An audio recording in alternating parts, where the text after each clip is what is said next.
Assalamualaikum.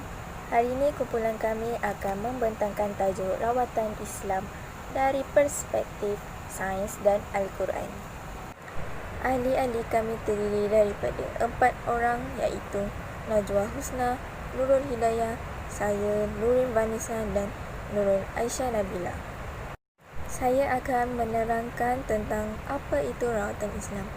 Menurut Wikipedia, perubatan ialah sains dan amalan berkenaan diagnosis, rawatan dan pencegahan penyakit. Perubatan merangkumi pelbagai amalan penjagaan kesihatan yang bercambah untuk mengekalkan dan mengembalikan kesihatan melalui pencegahan dan rawatan penyakit. Rawatan Islam ini juga membawa maksud lebih kurang sama seperti perubatan yang mengubati penyakit. Dari perspektif Islam pula, iaitu dari ahli perubatan Islam, pengetahuan perubatan adalah sesuatu ilmu yang membicarakan tentang tubuh badan manusia, sama ada dari segi yang baik atau buruk, kawalan kesihatan dan penahan sakit. Maksud kat sini, kita beritahu penyakit apa yang kita hadapi dengan menuntut ilmu perubatan. Kita hanya mampu diagnosis penyakit, tetapi kebolehan kita untuk merawat penyakit dengan bersungguh-sungguh mampu membuahkan hasil jika kita percaya, berserah dan bertawakal kepada Allah. Menurut Dr. Ali Monis yang menyatakan di dalam bukunya yang bertajuk Pengubatan Cara Nabi bahawa perubatan Islam ialah perubatan Rasulullah SAW, di mana Rasulullah pernah menyentuh mengenai salah satu bab perubatan yang bersabda sebaik-baik ubat ialah Al-Quran. Kita boleh merawat penyakit tetapi dengan bantuan dan kepercayaan kepada Allah, kerana Allah lah yang memberi dan menyembuhkan setiap penyakit. Disebabkan itulah sebaik-baik ubat ialah Al-Quran.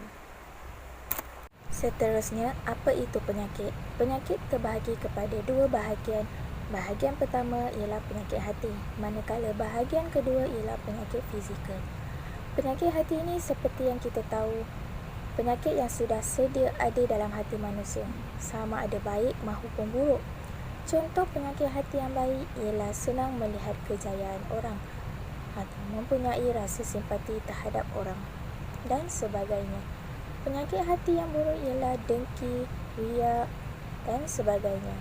Antara penyakit yang terkenal dalam perubatan Islam termasuk psikologi, sihir dan saka.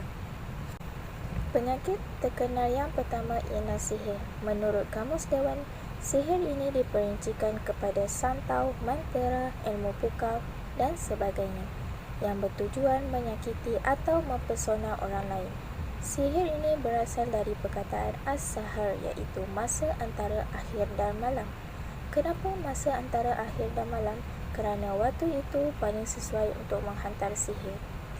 Kalau kita tengok, zaman dulu masyarakat memang selalu menggunakan perbuatan syirik ini.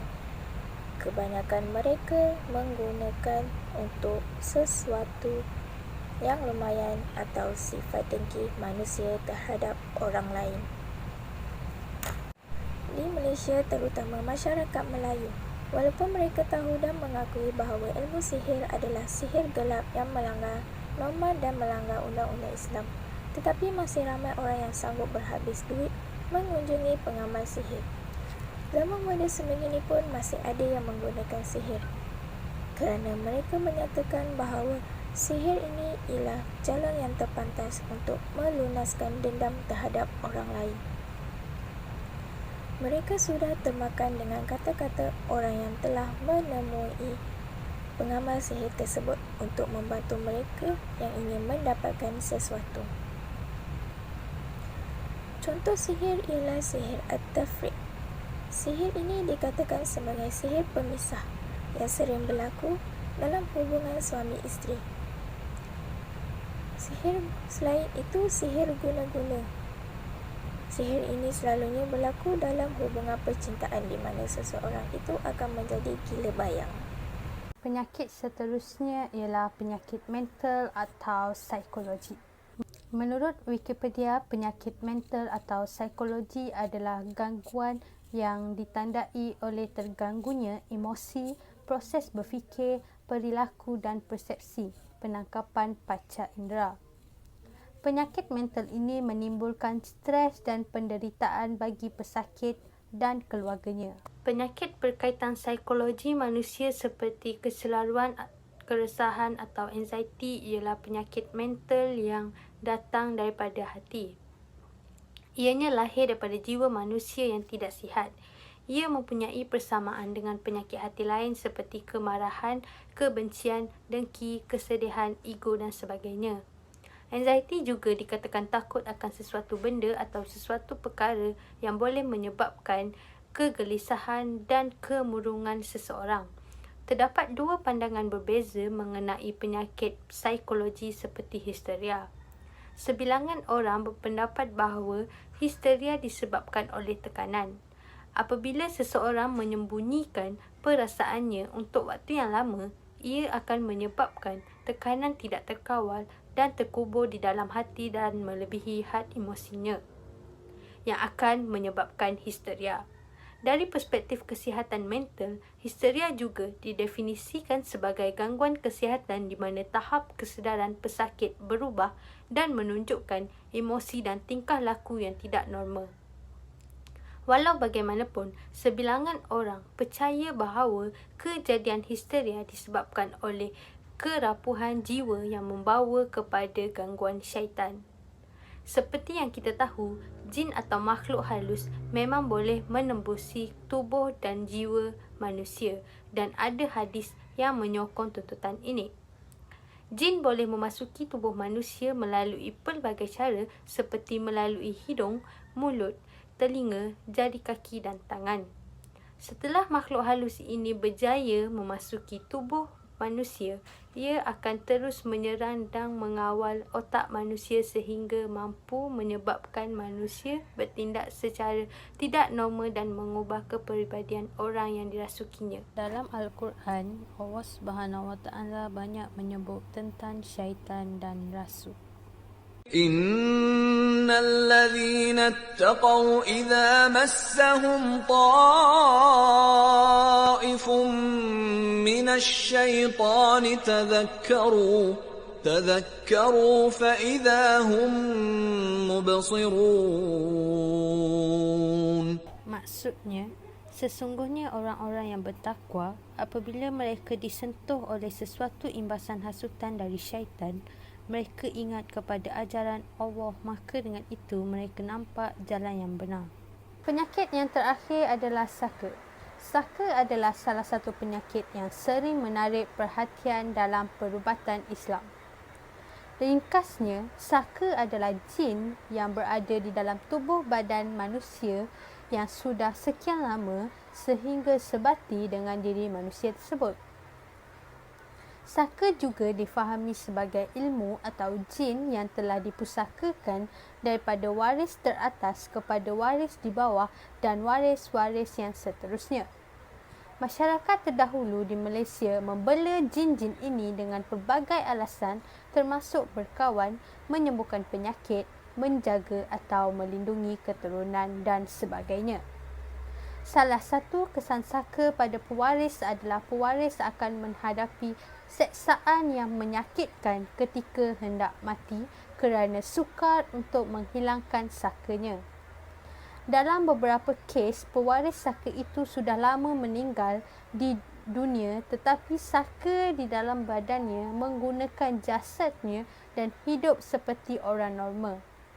Kerana gangguan itu, waris juga tidak dapat hidup dengan tenang. Pada masa inilah, ahli keluarga pewaris yang lain mula mencari rawatan alternatif seperti perubatan Islam kerana perubatan moden tidak mampu untuk mengubati penyakit ini. Namun, mengikuti peredaran masa, terdapat banyak perubatan Islam yang tidak mengikut syariat Islam. Antara contoh amalan perubatan yang tidak mengikut syariat Islam ialah pengamal menggunakan jin termasuk jin Islam dalam rawatan perubatan, pengamal membaca ayat Al-Quran secara terbalik dan akhir sekali pengamal mengaitkan amalan perubatannya bersumberkan daripada Rasulullah SAW dan Al-Quran, tetapi tidak boleh membuktikannya. Setiap penyakit dapat disembuhkan dan setiap orang harus bekerja keras untuk merawat penyakit mereka sendiri. Pengetahuan perubatan Islam menggunakan dan merujuk kepada ilmu perubatan Nabi. Kebanyakan orang percaya bahawa perubatan Islam hanya menggunakan ayat suci Al-Quran, sedangkan rawatan Islam adalah istilah umum untuk rawatan yang bertujuan bagi menyembuhkan penyakit melalui cara dan kaedah yang tidak bertentangan dengan hukum Islam. Bekam merupakan salah satu kaedah rawatan Islam. Di Malaysia, kaki tangan perubatan Islam banyak menggunakan bekam untuk merawat penyakit. Terapi bekam atau dikenali sebagai al-hijamah merujuk kepada pengeluaran darah dari permukaan kulit untuk mencapai tujuan penyembuhan dan menjaga kesihatan. Bekam juga disebut sebagai satu proses terapi untuk membuang darah kotor atau darah toksik yang terdapat pada badan seseorang. Kaedah ini dapat menyembuhkan tekanan, keletihan, resdung dan penyakit moden yang lain. Bekam juga dapat menyembuhkan penyakit kronik seperti tekanan darah tinggi, diabetes dan migrain. Bekam juga dapat mencegah kejadian sihir berulang.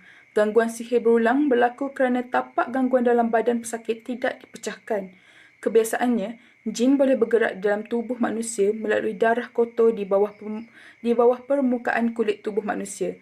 Dengan menggunakan kaedah bekam, ia dapat memusnahkan tapak gangguan tersebut.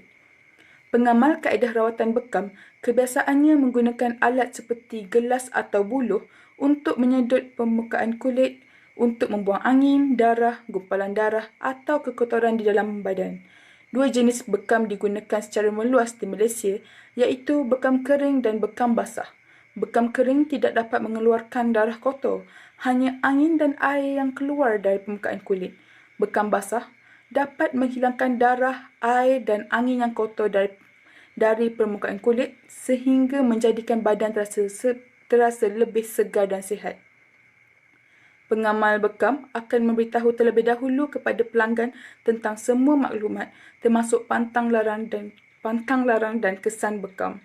Kesan bekam yang mungkin berlaku semasa dan selepas bekam termasuklah kegagalan daya, pening, pendarahan, lebam, kulit melecet dan lain-lain.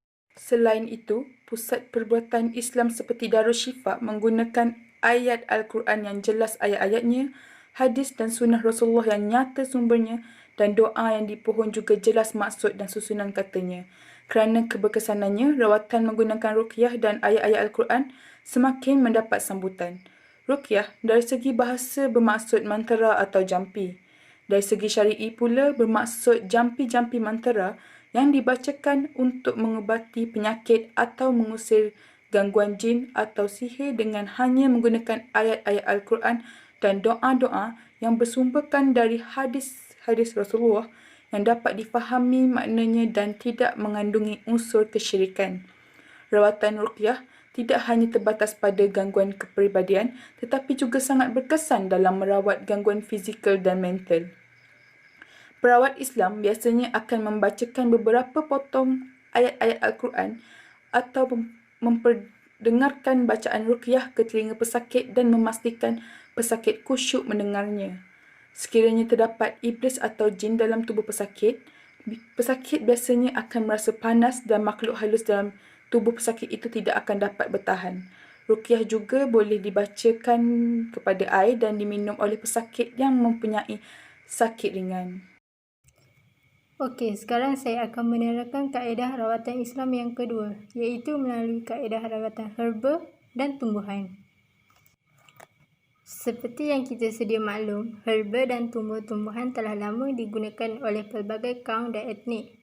Walaupun ianya dianggap kuno dan bersifat tradisional oleh masyarakat sekarang, namun disebabkan oleh keberkesanannya serta kaedah penggunaannya yang mudah, maka penggunaan herba dan tumbuh-tumbuhan oleh perawat di Malaysia kini kian meningkat dengan pesat. Ianya terbukti apabila seorang ulama Melayu yang bernama Haji Ismail Haji Mustafa Pontianak telah menghasilkan sebuah kitab yang bernama Kitab At-Tib. Kitabnya bermaksud buku panduan perubatan. Kitab ini membincangkan cara-cara mengubati pelbagai jenis penyakit yang menggunakan bahan dari pokok dan tanaman yang dicampur dengan ramuan rempah. Penggunaan doa juga turut dimasukkan di dalam kitab ini. Di Malaysia, perubatan herba banyak digunakan oleh pengamal perubatan Islam kerana didapati bahawa ubatan herba dapat membuang semua toksin serta racun dari badan dan dianggap sebagai satu alternatif untuk rawatan moden. Antara contoh penyakit yang menggunakan rawatan herba ialah dengan merawat pelbagai kanser, cirit-birit, tenaga untuk lelaki dan wanita, leukemia, luka dan sakit kepala. Okey, sebagai penutup untuk slide kami ini, saya akan menerangkan kepada anda tentang perbezaan perubatan Islam dan perubatan Barat. Menurut perspektif kita sebagai umat Islam, kita hendaklah menyedari serta meyakini bahawa penyakit dan pemulihan ini berasal daripada Allah Subhanahu Wa Taala yang Maha Kuasa. Maka dengan adanya kepercayaan ini, ia mampu mendorong setiap doktor maupun perawat muslim untuk tidak sombong sekiranya mereka mampu menyembuhkan suatu penyakit tersebut. Di samping itu, kebanyakan perawat muslim juga tidak mementingkan keuntungan. Malah ada yang menjalankan kegiatan perubatan Islam secara ikhlas dan tidak mengenakan cas kerana mereka percaya bahawa semua kemampuannya berasal daripada Allah Subhanahu Wa Taala. Seterusnya, melalui perspektif Barat, mereka tidak menyedari dan ingkar untuk percaya bahawa penyakit dan penyembuhan ini datang daripada Allah Subhanahu Wa Taala. Maka tidak hairanlah pada hari ini kebanyakan doktor-doktor Barat bersikap angkuh kerana mereka percaya bahawa mereka berkuasa serta mampu untuk menyembuhkan seseorang. Di samping itu, perubatan Barat juga tidak cuba untuk mendalami dan membincangkan masalah sosial dan moral sebagai perkara penting untuk merawat pesakit. Sebagai contoh, seorang pesakit berjumpa dengan doktor kerana ketagihan alkohol dan mendapati bahawa ada masalah dengan hati. Namun, sebilangan besar doktor Barat hanya mengambil berat untuk merawat masalah hati dan tidak pula berusaha untuk mencari punca masalah tersebut kerana mereka terlalu sombong dan bongkah dengan ilmu mereka. Akhir sekali, kerana amalan kapitalis perubatan Barat, mereka lebih mementingkan keuntungan dan kekayaan. Ini terjadi apabila seorang pesakit terpaksa membayar bil rawatannya dengan harga yang lebih tinggi. Namun, keberkesanannya penyakit tersebut tidaklah sama seperti yang dikatakan. Maka, disebabkan penyelewengan ini, ia akan mengakibatkan statistik rawatan perubatan Barat semakin merosot.